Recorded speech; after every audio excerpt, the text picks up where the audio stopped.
As Sally, a 50-year-old homemaker, my life took a new turn when both my grown children ventured out on their own, leaving our nests empty. Embracing this newfound phase, I embarked on a journey of working from home while managing household chores. Thankfully, my husband stood by me every step of the way, offering unwavering support. Initially, my earnings trickled in at a modest $200 per month. Yet, with persistence and dedication, that figure steadily rose to $600, then $800, a testament to the growing opportunities in my freelance work. I'm deeply appreciative of the clients who entrust me with their projects, enabling me to contribute to our household income. Living in the same neighborhood as my husband's twin sister and her family adds an extra layer of familiarity to our lives. Being of the same age as my sister-in-law brings an inevitable camaraderie as we navigate this stage of life alongside our supportive spouses. From the start, a semblance of closeness formed between us, yet my disdain for my sister-in-law remained steadfast, making even the simplest conversations burdensome. My husband shared in my sentiments, voicing his own aversion towards his sister. It seemed her arrogance was a constant presence, her conceited demeanor and penchant for belittling others proving irksome. Her penchant for flaunting her superiority grated on my nerves incessantly. In her home resided her bedridden son, my nephew Tommy, aged 24. Afflicted by a debilitating illness since childhood, he remained confined to his bed, his movements limited and his life overshadowed by illness. Then came the day when a text message from my sister-in-law arrived, dripping with snide remarks and condescension. Starting today, I'll be soaking up the sun in Hawaii, luxuriating in a fancy hotel for a whole week. Oh, but I suppose he won't be joining me, will he? After all, my dear little brother isn't exactly rolling in dough. You two must be scraping by, right? Perhaps teetering on the edge of divorce? Her words dripped with disdain as she continued. And as for me, well, I'll be turning heads on the beach in my swimsuit, basking in all the attention. Unlike you, with your frumpy figure. No chance you'd dare to put on a swimsuit with that saggy post-childbirth belly of yours. Little did she know, my physique remained slender and taut, a fact that belied my 50 years of age. Unlike her assumptions, I didn't bear the toll of childbirth on my body, but her audacity was beyond belief. Admittedly, my 2 children had left their mark, my body not quite returning to its pre-pregnancy state. Yet the same could be said for my sister-in-law, whose figure mirrored my own matronly curves. My sister-in-law exudes an unwavering confidence in herself, yet to me, we stand on equal ground. Perhaps if she possessed exceptional beauty and flawless physique, her remarks might hold less sting, but why must I endure such comments from her? Furthermore, I couldn't help but wonder about her plans for Tommy. So, what's the arrangement for Tommy while you're away? Will someone be staying with him or checking in regularly? No chance. Too much trouble. He'll manage fine at home, won't he? Besides, I've stocked up on drinks and essentials near his bed. That's appalling. How could you even consider such a heartless act? What? I don't need lectures from someone who hasn't faced a fraction of my struggles. My life's been turned upside down because of him. I never should have had a son like him. Fine then, I'll take care of him. I'll go fetch Tommy right away. Do whatever you please. I'll be relieved when he's gone. Just wait, I'll be there soon. With resolve, I made my way to my sister-in-law's home, a mere 5-minute drive away. Tommy, confined to his bed and reliant on a specialized wheelchair, necessitated a vehicle that could accommodate his needs, hence my choice of a station wagon. She's really going to fetch him? Yes, I did it because I pity Tommy. He's seen as nothing but a burden, lounging around with no purpose at his age. Well, you're no different, just a stay-at-home wife, lounging around all day. You two seem made for each other. I work remotely, you know. I'm not just idling away as a housewife. And being a homemaker doesn't equate to laziness, does it? Remote work, huh? That's hardly a real job. My husband and I have full-time careers. You're essentially just a housewife. It's fitting that you spend your life looking after Tommy. Is that so? Come on, Tommy. Okay. Tommy appeared visibly disheartened. It was understandable given the treatment he received from his own mother. Caring for an ill child is undeniably challenging, but it's undeniably cruel to express such sentiments in his presence. If she needed to vent, I wished to choose a place away from Tommy. Regardless of his age, witnessing such exchanges would undoubtedly inflict emotional wounds. After some effort, I managed to bring Tommy to our home. Soon after, my husband arrived. "Tommy, why are you here?" he asked. "Uncle David, I'm sorry. The truth is, your sister was planning to leave Tommy behind while she goes on vacation. So, I'd offered to bring him here. I apologize for not consulting you first. No, it's fine. My sister must have lost her senses. Abandoning him is despicable. Tommy, you're welcome to stay here from now on. We'll take care of you. Uncle David, that's right. You don't need to worry about anything. I've always admired you. Thank you, Aunt Sally. My disdain for my sister-in-law and her husband knows no bounds. They're despicably malicious. However, Tommy has always been an exception. Despite his illness, he radiates empathy and intelligence. Though he hasn't had much opportunity for formal education, his natural brightness shines through. To me, he embodies the essence of a clever child. I was taken aback when I learned that my sister-in-law and her husband had jetted off to Hawaii, leaving their bedridden son behind. The thought of what they would do if something happened to him while they were away gnawed at me. They wouldn't be able to rush back immediately. My husband shared my disbelief. Can you believe it? My sister and her husband are off to Hawaii, leaving Tommy behind, he remarked incredulously. I can't fathom it. While I've never directly cared for him, leaving him without arranging any care services or support, it's unsettling to think about. If we hadn't received that message, Tommy would have been left alone without us even realizing. It's chilling, I agreed. It's truly distressing. I've never had the responsibility of caring for a seriously ill child. My own parents are still healthy and have always expressed their preference for a senior home should they become incapacitated. Consequently, I've never been in a caregiving role myself. That's why I initially hesitated to criticize my sister-in-law. However, I still struggle to comprehend how she could leave her son with only a drink and simply walk away. Given the severity of his condition, they could receive welfare support and, if necessary, utilize short-term care facilities for extended travel. Upon their return, my sister-in-law and her family made a special trip to our house, bearing a gift. Here, consider it a memento. It suits you both perfectly. What's this? We gathered these seashells during our time at the beach. Since we have an abundance, we thought we'd share some with you. We have no interest in them. Really? Rejecting my gesture of kindness. Perhaps this piece of driftwood is more to your liking. We don't want any of it. By the way, how is Tommy doing? How is he? Not that I care about such a useless child. That's heartless. How can you speak that way about your own son?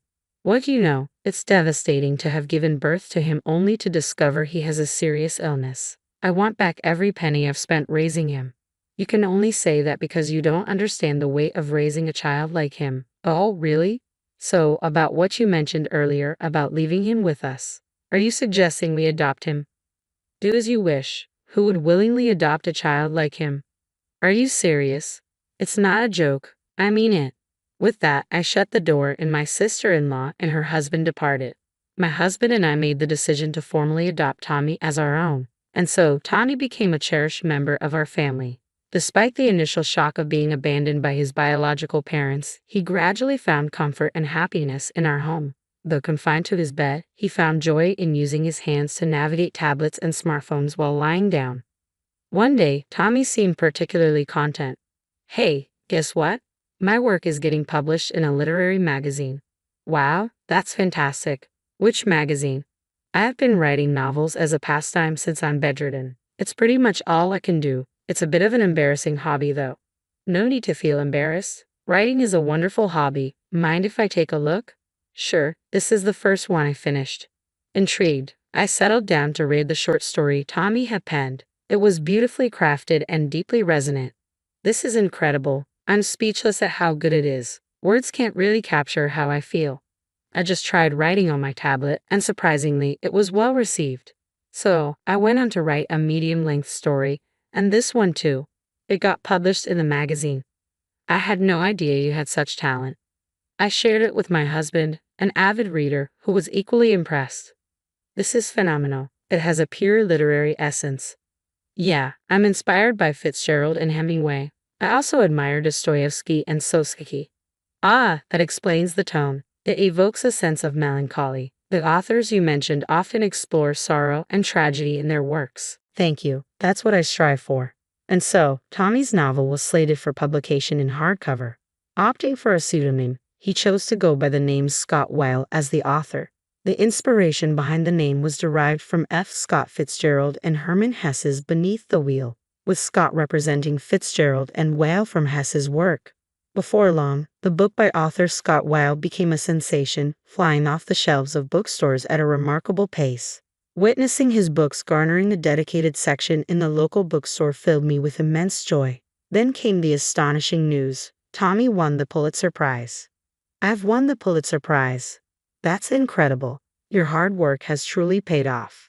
Tommy's remarkable talent has been acknowledged by the world. It's a moment of pure joy. Yes, even for someone like me, confined to a bed, recognition as a writer is possible. It's a reminder to never give up on one's dreams. I could certainly learn a thing or two from you. A press conference was organized, though we weren't invited. Tommy couldn't take the stage. His condition required him to remain seated in a specialized wheelchair with his upper body securely strapped. I wheeled him into the venue, noticing his tense demeanor and nervous expression. Eventually, the press conference commenced. I, Scott Weil, am an author confined to my bed. Since childhood, I've battled a severe illness, spending the majority of my days in bedridden solitude. However, amidst the confines of my room, books became my solace. It was then that I resolved to become an author myself, aspiring to offer inspiration to others. I am deeply grateful to all those who have embraced my work, as well as to my adoptive parents who have supported me. Following Tommy's speech, the journalists began their inquiries, some of which proved rather insensitive. They delved into the topic of his adoption. In response, Tommy offered a poignant reply. My biological mother faced immense challenges due to my illness. It's likely that she struggled to cope and may have developed resentment towards me. I can't fault her for it. Voices erupted from the crowd. What appalling parenting. Yet Tommy showed no inclination towards seeking pity. Each person faces their own challenges, so I implore you not to rush to judgment. Please, I ask for your understanding. Once everything concluded, my husband and I assisted Tommy into the car. Our vehicle was adapted to accommodate Tommy's wheelchair with ease. Upon arriving home, we were greeted by my sister-in-law and her husband. Tommy, he won the Pulitzer Prize. I'm ecstatic. Come back to live with us. My sister-in-law's demeanor suddenly shifted. She likely envisioned Tommy's newfound success as a potential source of wealth. No, I'm staying here. I won't go back to that house. But I'm your birth mother. My only parents are Sally and David. Then hand over the prize money. No, this money belongs to my mom and dad, not you. It's for Sally. What? I'm the one who raised you all these years. Give it to me. Not a chance. I don't consider you my parents anymore. Even when I was young, you insulted me. I didn't speak ill of you at the press conference, but you often said hurtful things like you regretted having me, even mentioning abandoning me. Do you have any idea how much that hurt? I'm the one who feels regretful for having a parent like you. You owe me an apology. I've done nothing wrong. How dare you forget the favor of raising you, she exclaimed. Her husband joined in, persistently demanding the money. Their greed left me astounded, wondering just how insatiable they could be. It was disgraceful, a display of sheer vulgarity. Despite boasting about their stable jobs and financial security, their behavior seemed utterly foolish. In response, I decided to confront them. You seem to have quite the obsession with money. I've noticed you selling various items on those online marketplaces, I retorted. You're so eager to turn a profit. Look here, you're selling a collection of seashells, aren't you? And it appears you're also peddling coral. Do you think that's acceptable? Everyone buys seashells to adorn their homes, she countered defensively. No, that's not acceptable. Perhaps collecting a few seashells as souvenirs from a Hawaiian beach could be permissible, but definitely not coral. Even if you argue they're harmless because they're not alive, that doesn't justify taking them. It's not just about that.